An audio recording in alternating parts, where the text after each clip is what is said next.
They were asked and informed that the next day all the hunters and everybody should come to the military barracks on the east side of town. We had two military establishments, an Air Force and a military, and bring their weapons so they could train to resist the Russian advance, and they would be told what to do and how to do it. So my dad and uncle, of course, they went there, and by noon of that day, I thought, well, I'll go and just check and see what's happening. So I took a bicycle and rode out to that camp, and I saw them, you know, behind the camp fence, and they were just milling about and doing nothing, and it was boring.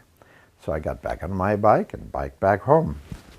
Well, as I was biking home, we lived on a street called Liptovsky Ulica. What happened is, I looked up, and about a quarter mile or so, or maybe more away, I saw trucks with all kinds of red flags on top. And I rushed home, right inside the door, told my mom there's something not right. And so then we went into a room that faced the street, and then we watched, and suddenly these people were all walking by with guns, you know, machine guns drawn, and the front guy had a whistle in his mouth and red banners. Well, these were the partisans who were taking over the town. They'd made an arrangement with the military to peacefully take over the town. All the men with guns were in the camp, so they didn't have anybody to fight.